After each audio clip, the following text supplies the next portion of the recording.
All right, so all this time what we've been looking at is a comparison of traditional costing methods and activity-based costing methods in a traditional manufacturing environment. However, I can tell you from firsthand experience that activity-based costing can be used in service-related businesses as well. So we have here on our slide an example of, it says, a condensed budget of service company under traditional costing. Okay, so we're going to probably look at activity-based costing after this.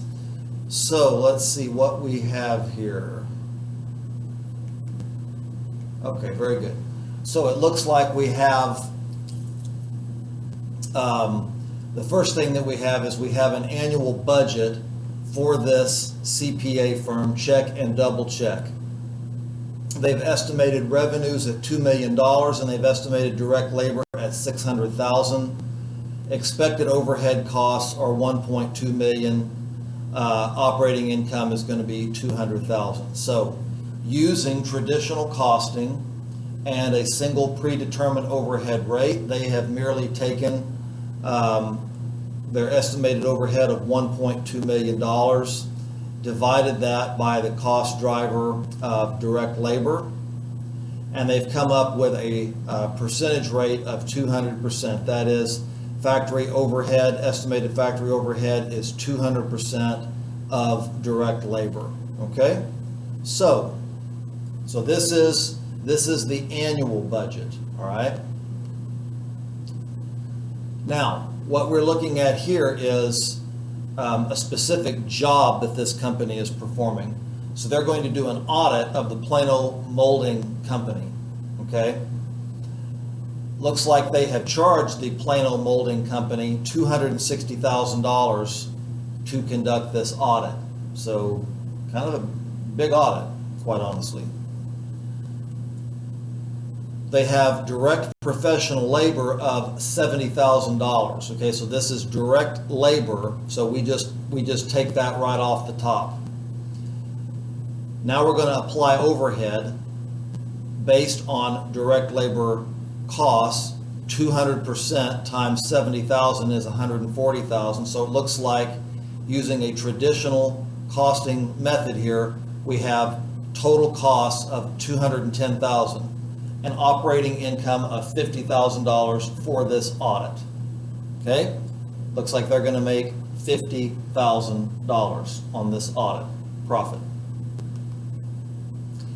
Now, we're going to get a little bit more specific. We're going to do the exact same thing, but we're going to use activity-based costing.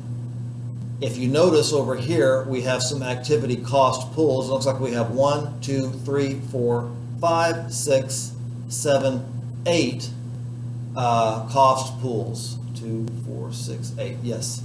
We have 8 cost drivers, and we have our estimated overhead. Now, this is estimated overhead, again, for the entire year. Same 1.2 million. Nothing has changed. We have identified our expected use of these cost drivers, professional hours, printing, all of these things right over here.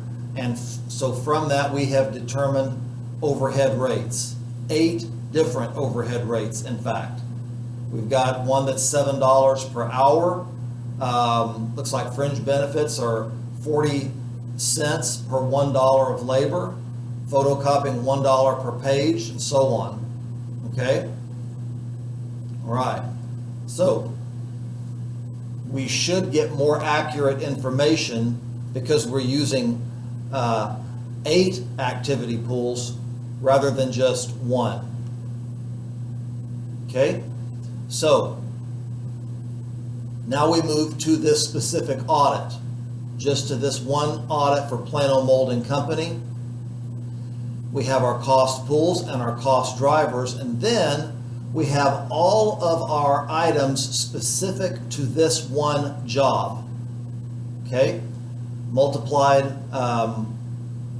by the overhead rate that we have determined, our total cost for each of these activity pools, and then we add everything up here and we come up with $165,100. So before we had, let's see here, what was it? I can't remember. Before we had $140,000. Now, through the use of 8 cost pools, we have, or activity pools, we have overhead applied of $165,100. So notice our direct labor will never change between these two methods, traditional and activity-based costing.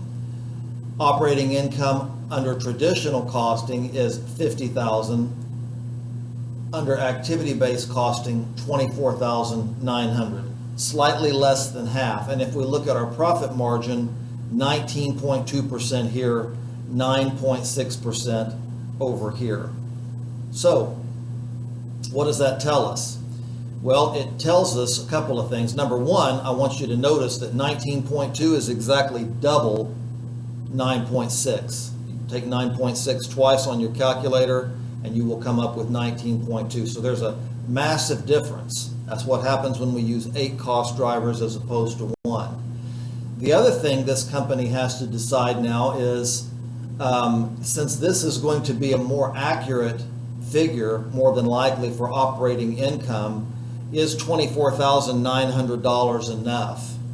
If it isn't, we may have to change the rate that we charge for this audit.